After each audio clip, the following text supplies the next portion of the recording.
my eyes before. Yeah, you've got the thing going. I've got like an emo swoop going. Yeah.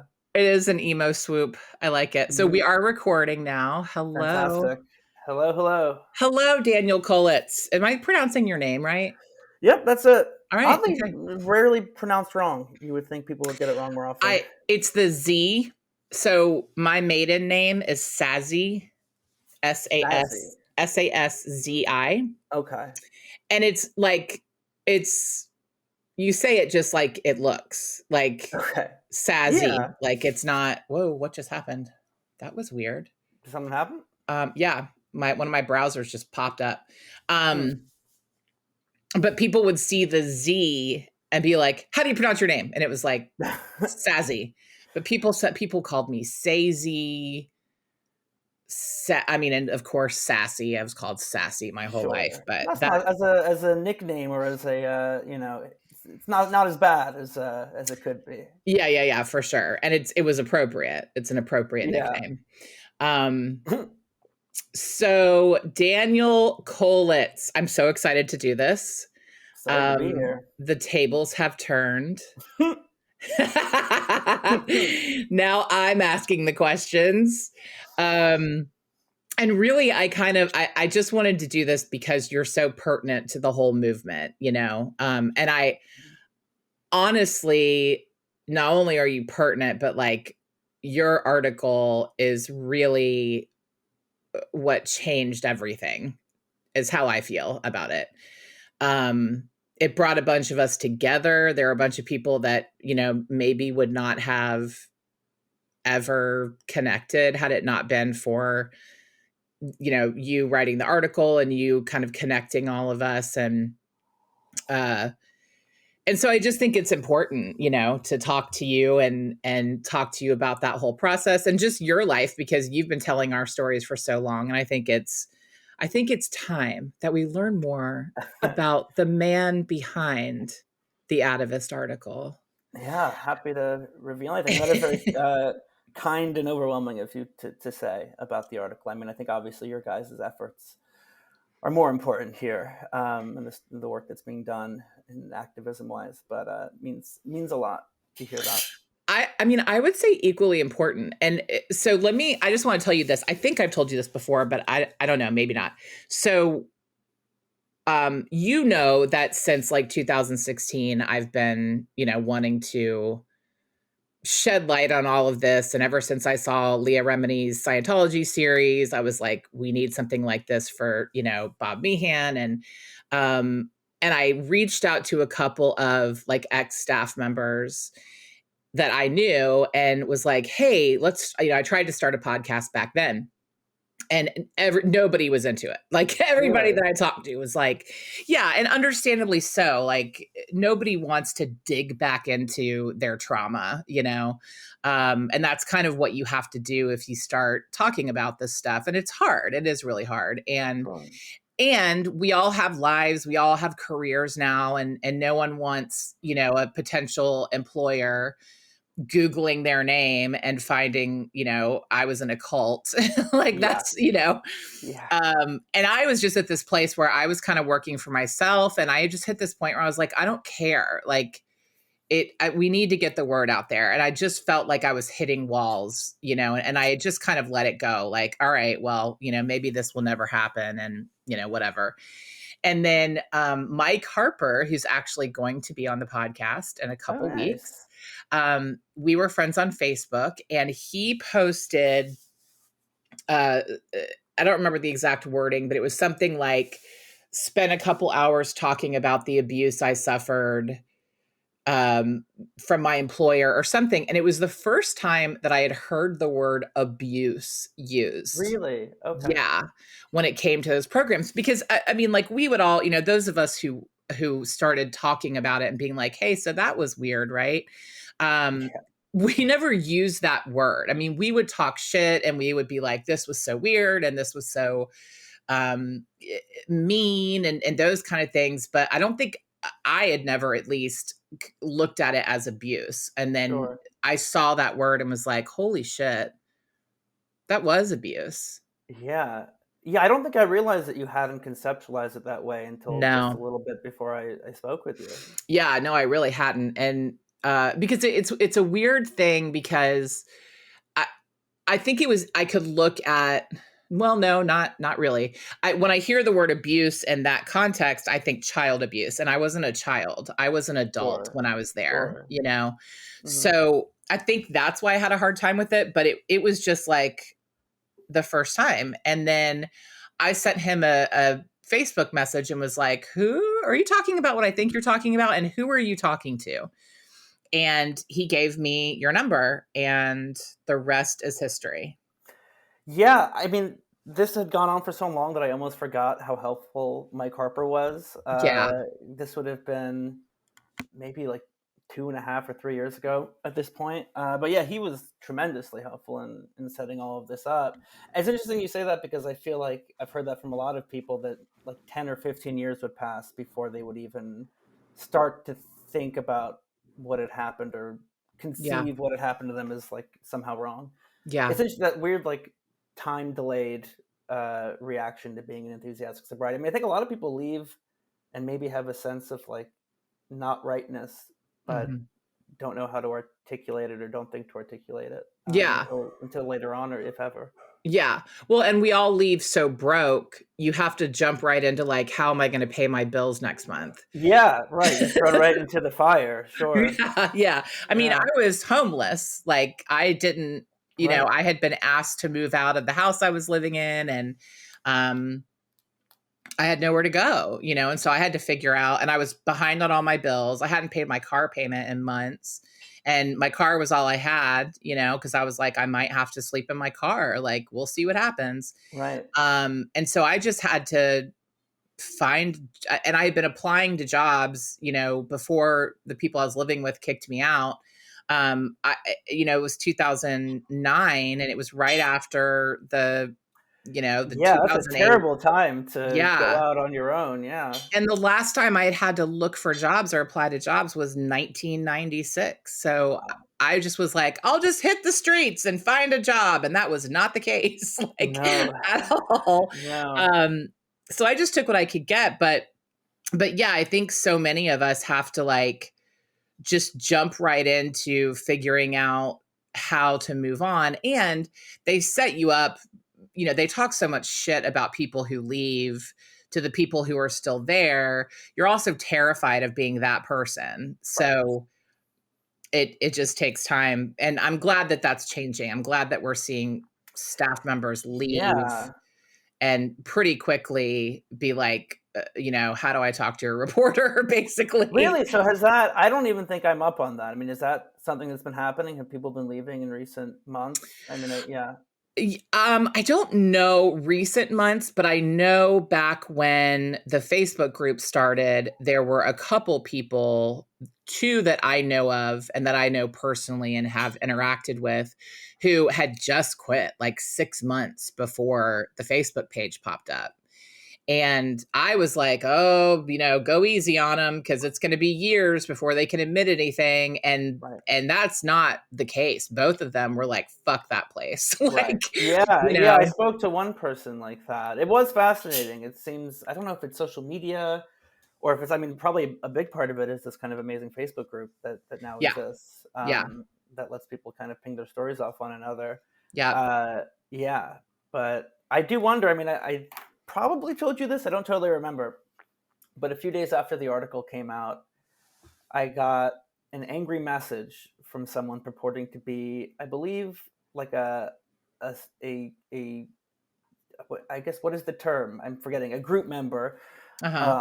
on the brink of graduating, and they said they just wanted to have a civil conversation with me, and it was clear they were very pissed off. Right. And you know, I was home alone. I had nothing going on, so I just and it was like 1 a.m. So he'd sent this number, and so I was like, all right, I'll call him up. So I called this guy up, and he was like, hello. I was like, hey, this is the reporter. He's like, what? He's like, I sorry. He seemed really disoriented. He's like, I didn't think you were actually going to call me.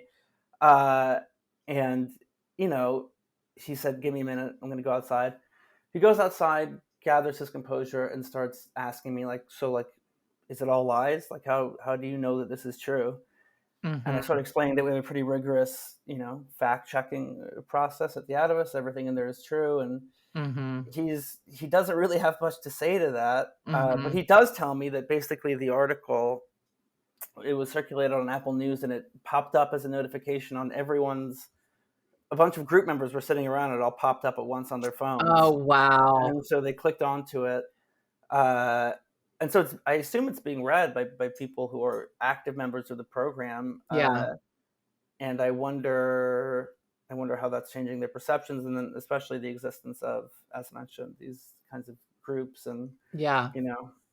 I wonder what's happening. I wonder if it'll be a quicker transition process I from think here on. so. I really think so, because we didn't Yeah. have it. I mean, we didn't have anything like this, and everything that Yeah. happened in 2005 with On the MS, Right.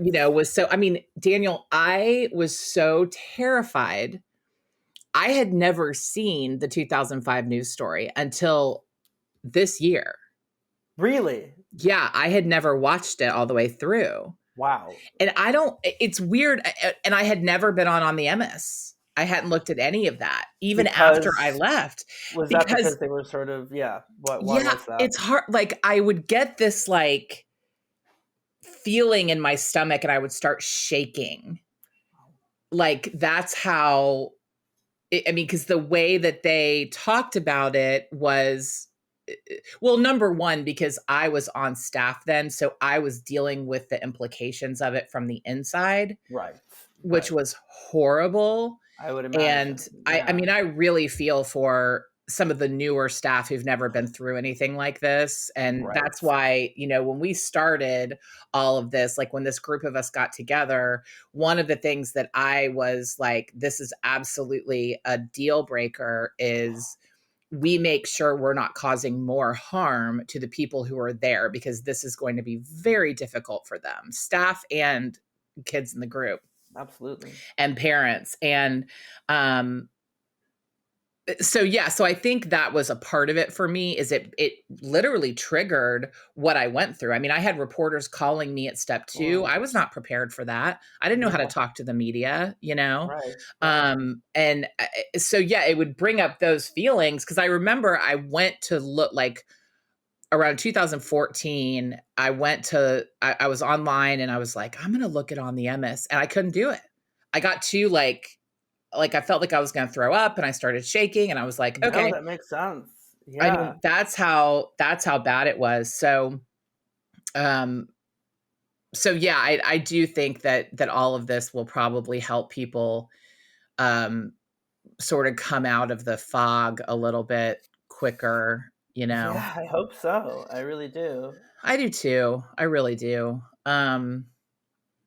But yeah, so that's why, I say that article, was just so important. And you did such a good job of, giving all of us a voice, and really explaining, like being able to, what I really liked about it is because it's equally as important to me that people who have never heard of the program understand how damaging it is.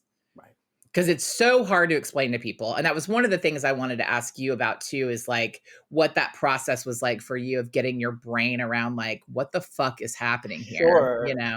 Yeah. Um, so yeah, that's one of the things I think is so important about your article, is that there are people who had never heard of Bob Meehan or enthusiastic sobriety programs, who were able to get a good idea of, like, oh, this is not okay, Yeah. No, I mean, it was an education on my part, because it was not, I mean, it was immediately apparent, right, when I started reporting it, that something was wrong. But then I remember in the very, very early stages, so this would have been like early 2017, trying to explain it to people.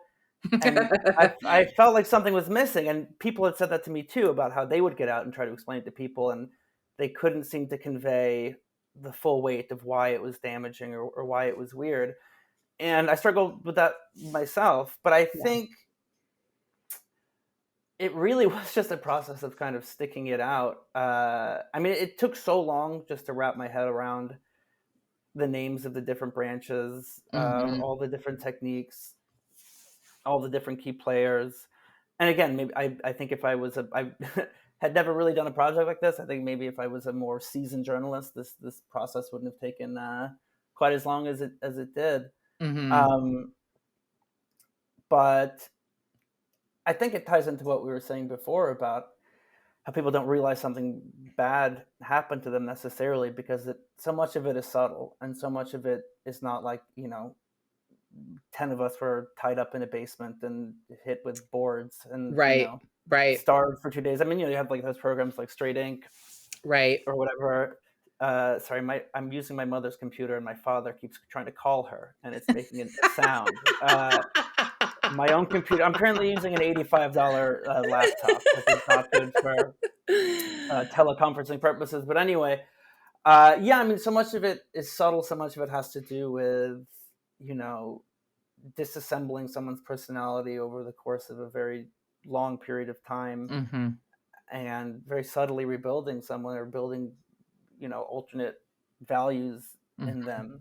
I Mm-hmm. mean, at least that's how I experienced it, or interpreted it. That I think you needed. I mean, Dave Cherry was the person I went with, and the reason that we kind of told his story at such length was that I think that, you could have told that about anyone in many respects. Just you need to show one person's sort of experience with the program Yeah, from like start their to finish. downfall. Yeah. Yes, their indoctrination, their downfall, to try to convey, what it feels like and what exactly this program does to people. Because Dave Cherry's experience was bad, but it wasn't unique. Right. There are so many people, even just on the group member level, Yeah. who have undergone similar experiences.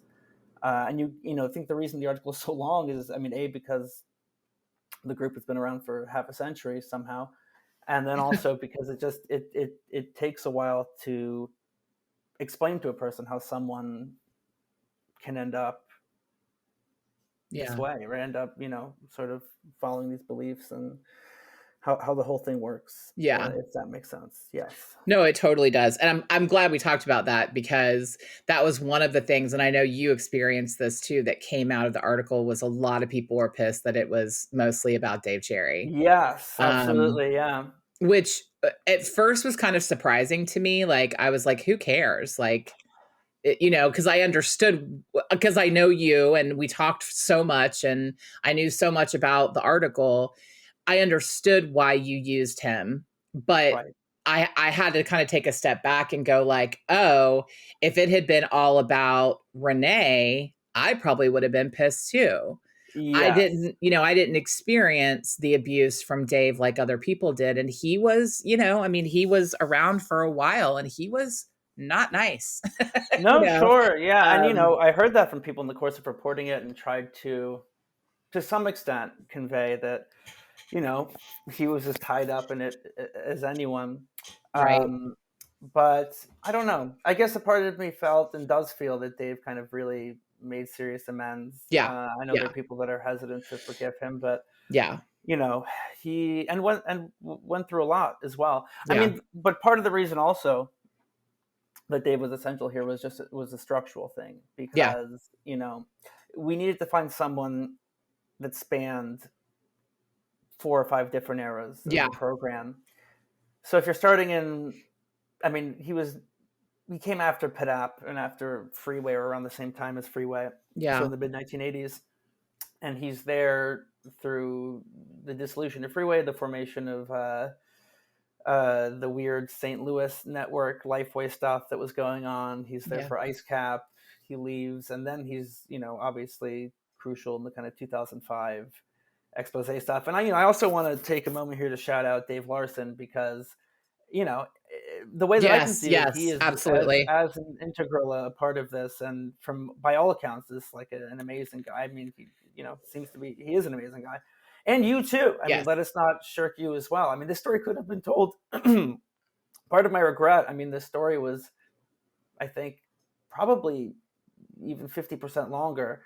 And there was more about you, and there was more about a few people that I wish I could get in there. But also, I mean, as we know, the story isn't over yet, Yeah. and I think that people's different roles and narratives will come out. But yeah, I mean, it is. I certainly understand Yeah. why some people were rubbed the wrong way Yeah.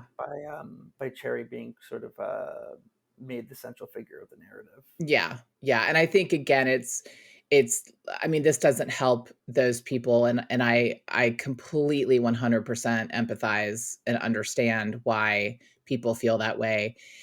And I also want to put out there that there, like I said, there's a bigger picture to that article going out. It was for survivors, but it was also like, it's time, y'all. Like, it's been 50 fucking years of these people being able to continue doing this. And we've got to get the attention of the rest of the world.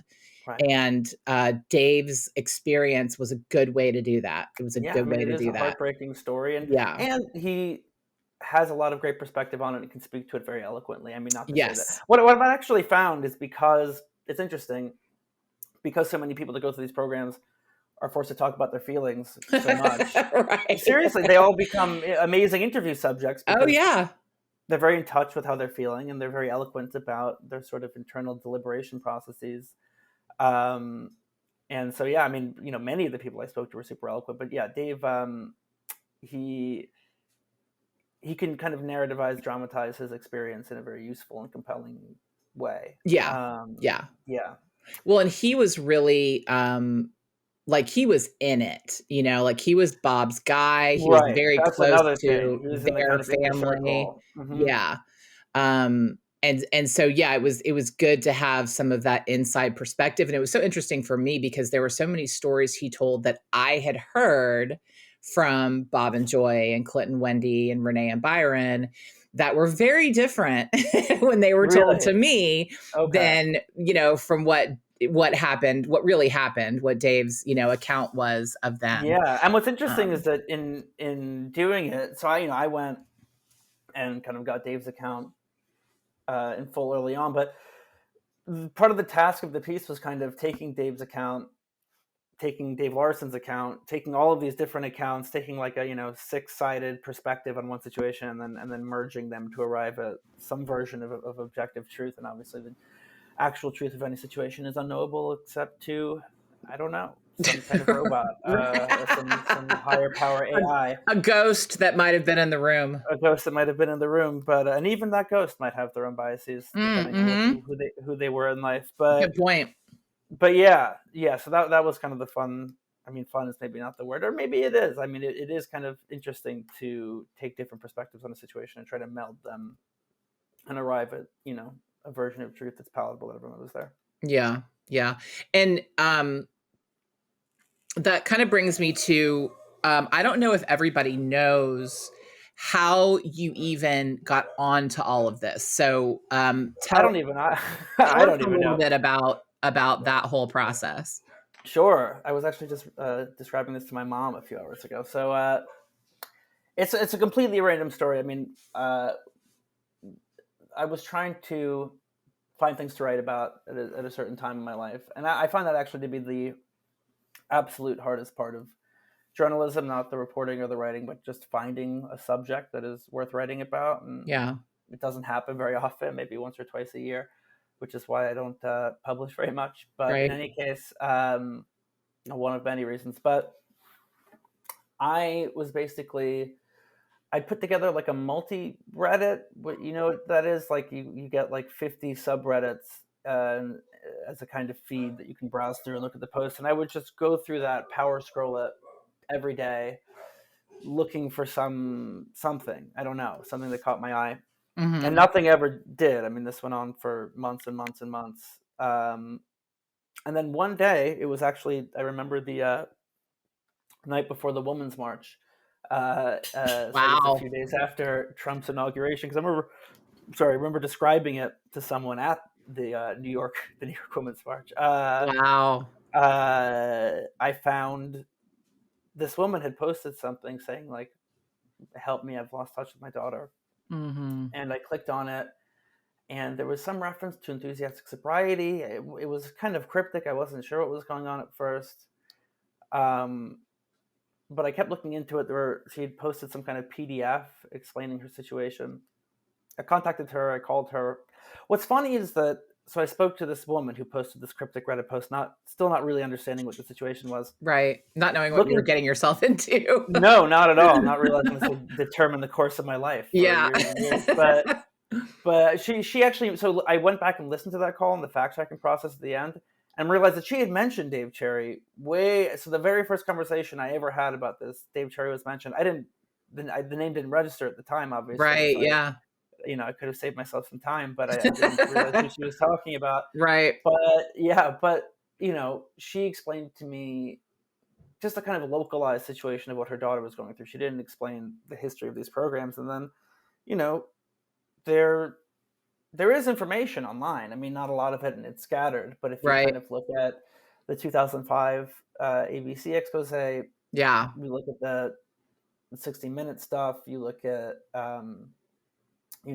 so whatever kind of remnants of On the MS are still online or, in the Internet Archive, I started piecing together that this was like a decades-long story. And every time I spoke to someone, the story would just get deeper and deeper. But in the beginning, I was mostly talking to kids that had just graduated this program. This woman who had lost touch with her daughter put me in touch with one of them, who then made a Facebook group and added like a bunch of, they must have been between 18 and 21 or something. And I was just going through and systematically talking to them, but they didn't really have a sense, nor did I, obviously, of how deep this went. Mm-hmm. And it wasn't until I think I came across Dave Cherry's blog spot. Yeah. I think it's called How I Was Spiritually Raped and Left to Die. Yeah, Speaking in Tongues. Yeah. Speaking in Tongues, yes. And that's the name of the account or the story on it. That I was like, wow, okay, this is a story with deep roots. And then it was just a process of finding people from the 70s, from the 80s, from the 90s. Everyone I spoke to unlocked some other part of it. Meeting you was honestly integral to this process, and you helped plug in so many of the gaps. And but it's just hard to get a handle on because there's so many different eras, so many different players. Mm-hmm. But then all of it linked by Bob Meehan and by this pretty much unchanging sobriety philosophy, which has been in place without alteration since 1971 in these programs.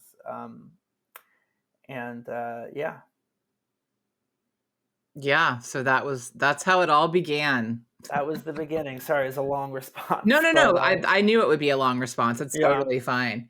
I just remember there were so many times we would be talking and you'd be like, wait, hold on. Start over. No, that was the quintessential sort of experience of reporting this was me saying, what?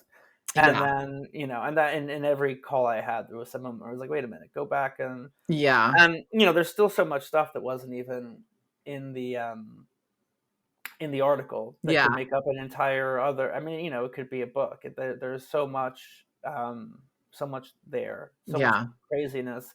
And I didn't even really in the piece, and I kind of regret this, but there was no way to really get it in there. Talk too much about what goes on at, let's say Cornerstone in the last 20 years. Talk about what goes on at Crossroads. Talk about kind of Mike Weiland and his wife, whose name escapes me, and Amy. Talk about Amy, and talk more about Frank Zacta, who I spoke to a few times, but not substantively. There's still so much. Did you ever talk to Josh? To Josh Azevedo, right? And that's another kind of key figure here that was not. No, I never spoke to him. I never did. Yeah, he's because he doesn't slippery. even come up in the article. Yeah, it's interesting. And this is what I mean. There's just so much that didn't fit in, despite this article being like insanely long. I mean, 50 years. It's a lot. There's a lot that happened.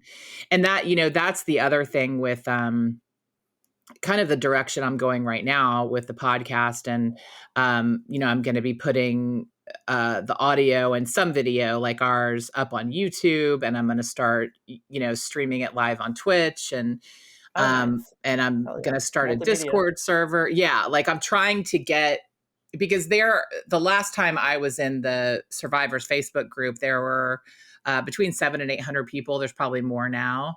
And I'm like, that's probably 1/1,000,000th of the amount of people who are out there I who mean, it's tens of thousands when you think about it, going back to easily. the 70s. Yeah. Yeah. I mean, it's a Yeah. huge, including some. So, what another thing that didn't fit in the piece is that in the 1970s, and this is basically not related to anything, the comedian Ron White, I don't know if you're familiar with him, part of the Blue Yeah, Collar I Comedy am. Tour, Yeah. is a former ES guy. What? Yeah, yes, that is a bit of trivia that I could not fit. I should say an unconfirmed bit of trivia, so it wasn't the piece, so we didn't fact check it. But I do think actually he speaks about it in an article. Yeah, I'm almost positive about that. Wow. Mm-hmm. Yeah, I really feel like I could interview you for much longer and we could get everything out. And We could maybe do. we'll I'm do down it. for a part two. Yeah, Yeah, why not? maybe We're we'll do barely it. scratching the surface. Yeah, um, seriously. and yeah, I mean, it it makes me think about like when you were talking about how this was a thought I had a while ago, but you just reminded me of this.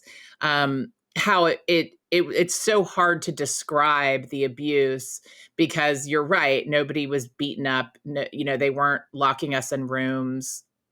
Now we are hearing of some really sick shit that's happening to people, but that's usually at the hands of the kids in the group are that guy that posted on the Meehan survivors Instagram who was tied up and raped with a broom handle, and I it's missed that. it That's awful. yeah, it's horrific. And the staff has always been able to distance themselves from things like that because it happened at a bunch of guys were just hanging out, and it was meant to be this initiation hazing kind of thing. Um and that's how they've always kind of been able to be like, well, we're dealing with the sickest of the sick and we're dealing with drug addicts. And it's like, first of all, no, you're not. Yeah, And, right. first of all, Section A, you have no right to be diagnosing anyone as anything, much less drug addicts, adolescents. Right. And so yeah, so those things do happen, but as far as like the staff and how they treat people in the group, like you're right, there's no physical abuse happening. At least not anymore. I've heard in the 80s, there were ashtrays thrown at people and shit, but they Yeah, stopped doing sure, that. sure. Um Yeah. and so it's I think that is what has held people back a lot because it's like because number one, you're so like part of the psychological abuse is if you can't handle being humiliated and made fun of and um you know uh messed with, you're too sensitive and you need to get thicker skin and whatever.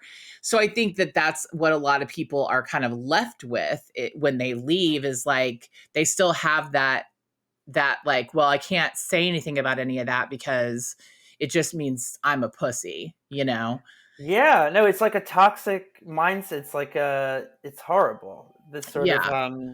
yeah, sorry. Yeah. Well, no, that's okay. And it's just it's hard to explain to people and it's hard to say like, like for me, like it's hard to say like I was abused. Sure.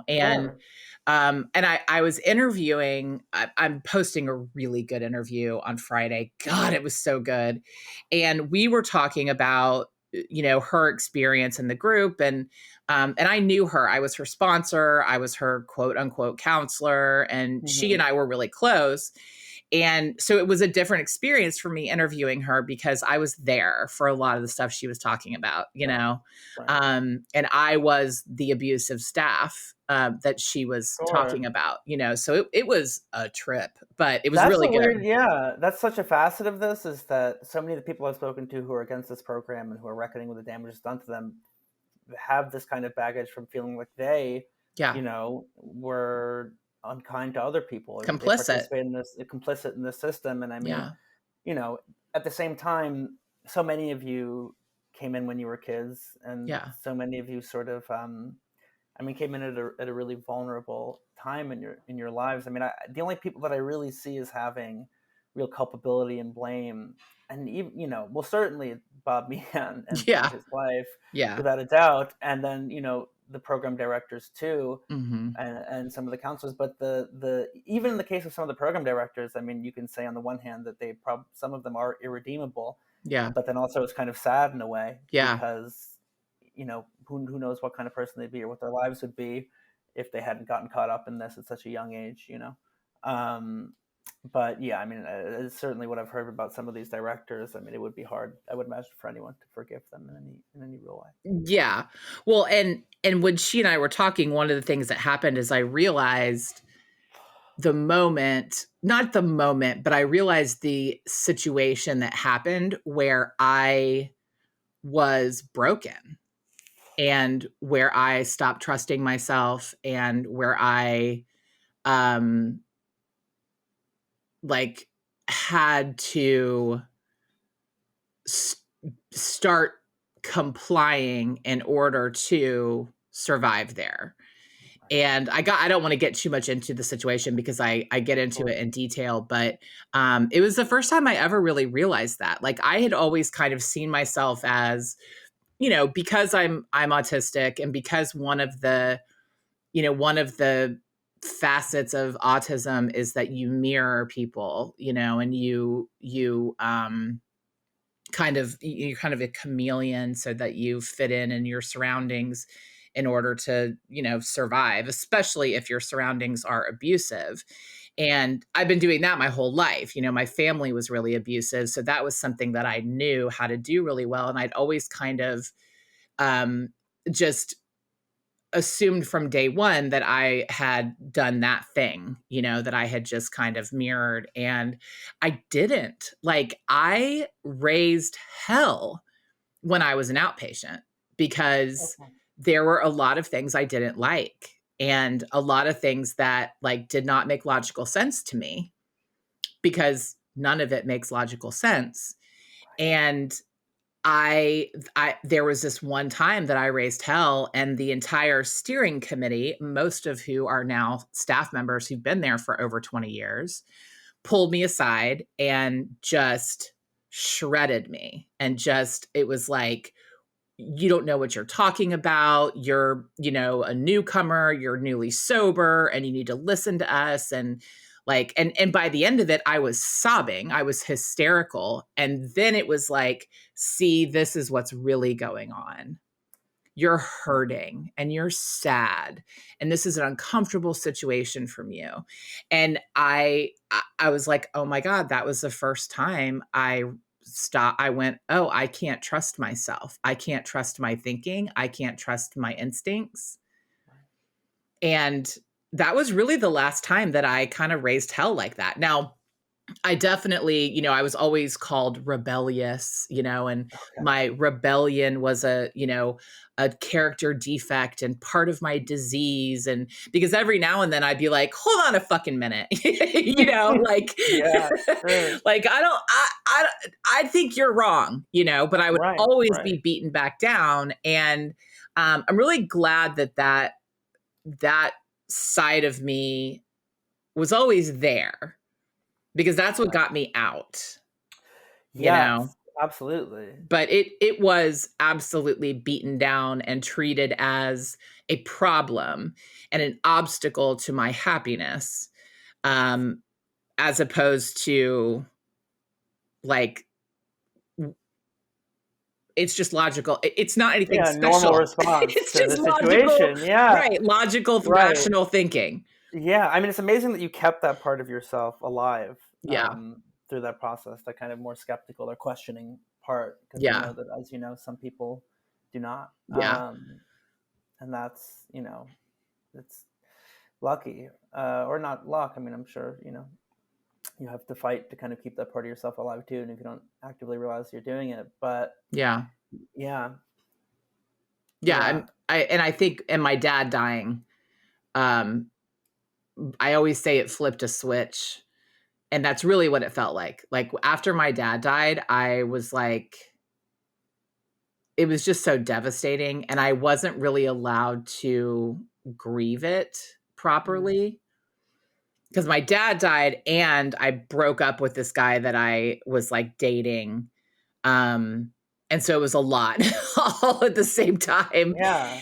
And I was really struggling. I can And imagine. it was, like, well, why are you having such a hard time with this? And you need to just, I remember Josh Azevedo, basically told me like, yeah, when my mom died, I just had to laugh about it and I just had to make fun of it a lot. So I remember I was running older group outpatient when my dad died. And so when he died, I'd flown back to Atlanta for his funeral. And so they had told the people at my outpatient, like, Jacqueline's dad died, so she's not going to be here for, a week or so.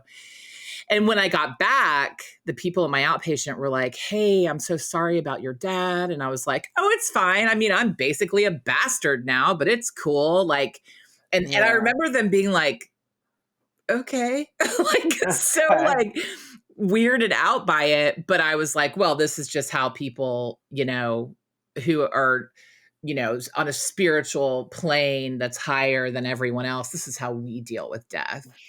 Sure. And I think because of that part of me came out so much stronger, because it was like, no, I'm going to grieve my dad's death. Like, you can't talk me out of this devastating grief I'm dealing with, because there was so much tied up with my dad, and I'm not going to get into all of it now, but yeah, I mean, it was just, that was when it happened. And that's when, and I remember thinking to myself, I'm not going to filter what I think anymore. Like, I'm not doing it. And I didn't. And it did not go well. Yeah.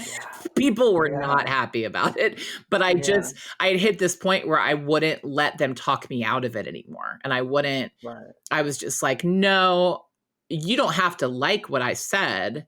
And you can tell me all the reasons why what I said means I'm fucked up, but I don't care. And I'm not going to stop saying these things. So I think by the time I was like, okay, I think I want to quit, they were like, okay, cool, bye. Because they were sick of dealing with me, Yeah. But yeah, me too. Like, it was just such a trip to be like, oh my God, I remember that situation. And that's when it happened. Yeah. I mean, this gets to what we were saying earlier about how hard it is to convey what's so weird about these programs, because what they're doing is, I sometimes struggle to see what even the point of it is basically scrambling people's natural reactions to things and like rewiring people to make it so that, for instance, a parent's death is not an occasion for serious grief. Or, I mean, there are a million examples of just this bizarre, rewiring of people's instincts to bring them in line with whatever bizarre kind of quasi ideology this group is espousing and indoctrinating people in. I know. It's so weird, because it's like, and this is kind of the constant question is, was it intentional? Was it an intentional attempt to control people, or was it just learned? And I think it's so different. Like, I really think for Bob, and it's such a trip now because we're learning so much about like how much of what he'd said about himself and his life was just bullshit. And I would, I honestly would love to dig deeper into that. Like, I honestly would love to know, like, where the fuck did this guy come from? No, he really is like a man from nowhere. That's what I really do find fascinating. I mean, I find it plausible that he probably wasn't in jail, or that he had spent time at the kind of narcotics farm, right? Which was that like prison for drug addicts, an experimental prison where is that Bellevue or whatever, the one in Baltimore? No, this is in Kentucky. So he'd always said he'd been in federal prison in Lexington. Yeah. And it would make sense that he would have gone to the narcotics farm, which is basically where drug addicts were sent with the aim of kind of experimenting on them, and a lot of unethical stuff happened there. But it was a strange kind of historical moment. Really? And I think that it seems plausible to me that Bob Meehan came out of there. Which is, I mean, he's someone who really just touches on a whole lot of weird kind of, U.S. history stuff. I don't know. Yeah. He himself, I mean, for all of his evident demerits, is a fascinating person, right? Not a good person Right. by any stretch of the imagination, but an Right. interesting Yeah. person. I mean, I you kind of want agree. to understand him, Yeah. I mean, that would be, I think we just need to write a book, Daniel. That's what we need to Listen, do. let's do it. I'm in. Let's make it happen. Yeah, yeah, that's just kind of the constant conundrum is like,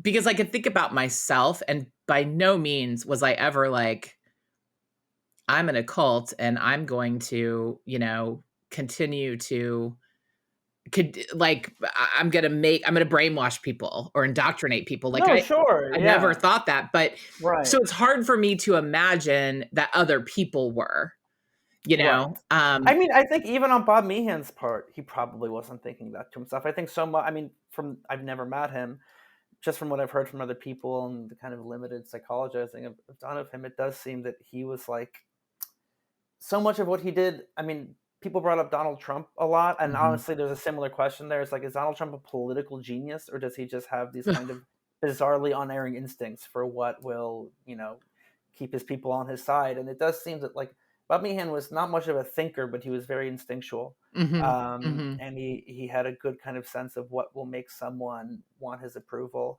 and I don't know the extent to which he was actively calculating, but Right. I would love to know. Yeah. Yeah. Yeah, for sure. And well, and I do think like the closest I feel like I've come to an answer is I do think he was just a narcissist. And I think Yes. when Yes. he, if the story about him being the janitor at the church and Father Charlie putting him in front of a bunch of kids, That I think is true. That I yeah, think is true. like, and him getting that attention from both Father Charlie, because if he did grow up in this very religious Irish Catholic family, Father Charlie would have been the ultimate father figure to him, like Right. the ultimate authority. And seeing the attention he got from Father Charlie and from a bunch of teenagers that would have fed that narcissistic need to always be getting adoration and attention and, like everything we know about narcissists. And then from there, he just did whatever he had to do to continue to be that person so that he could continue to get all of that, all of that attention and No, adoration. absolutely. Yeah. And, That's a huge, you're right. I mean, that's probably the main part of it, is that he just wanted that love, and he wanted that control over people. yeah, and the control. Yeah. And the control. And the control, I mean, I'm sure a lot of the control is you want to control someone so that they can't stop loving you. Yeah. And so they can't stop, Yes. giving you all their attention. Yes. Yeah. Yeah, because narcissists tend to not play the long game, because everything is so much about right here, right now, is someone, am I getting the kind of attention and love from someone that I need? But they don't think through the consequences of their actions, and they don't think through like, if I tell this person this story right now, if it ever comes out that it's not true, that's going to end their love for me. Because every time he talked about this stuff, like when all the stuff happened in 2005, it was always, why is everybody so mad at me? Why does everyone hate me so much? It was never, why do they think I'm harming people? You know what I mean? Like, that would be my first concern, would be like, oh shit, have I like hurt a bunch of people that I care about? No, he seemed to like have this kind of mental block that a lot of, as you said, narcissists have, which is an inability to comprehend the other person's perspective, and an inability to assimilate the idea that they might have acted in the wrong in some way, even if they weren't trying to. And I'm sure he was trying to a lot of the time. Right. Or not. I mean, as is kind of a truism, bad people never think of themselves as bad. Yeah. And I'm sure that he often thought that he was doing the right thing per his own demented worldview. Yeah, I agree. I think he did. Yeah. Oh, we have hit time. Yes. Sorry about that. I was watching our timer on the recording, and then it just hit me like, oh, I didn't start recording until we've been talking. Listen, we're just getting started. I mean, I'm down for We a are. round 2. We can meld them together, one mega episode. Yeah, we'll definitely have to do this again. I'm seeing more than a round 2. There could be a round 3 or round 4. Yeah. Because one of the things I do have to say, when you were interviewing me, and I think you said you had something like 20 hours of audio quite just from me, is that we developed this like friendship, and I just really enjoy talking to you in general. Same here. So. The feeling is mutual. Yeah. Seriously. So I think I was just saying that's been one of the kind of cool things about doing this article is I feel like I've made actual friends. Yeah. Which hasn't really happened to me with anything I've done before. Yeah. Yeah, it's because we're all really cool people. Honestly, yes, I would agree with that entirely. You guys are great. It's unbelievable how nice everyone has been. I mean, I haven't gotten anyone who's just been like, maybe one person, but that was a different context, who just says like, "Fuck you, leave me alone." That's people have been, I mean, this article that I wrote is only the sum of what other people would tell me, right? I mean, that's nonfiction. It's not like it doesn't exist without people opening up. Yeah, so for sure. All right. Well, we will end for today. This has been fantastic. Yeah, this has been great. Seriously. And listeners, that we will do this again. You will hear from Daniel again. I'm excited. Me too.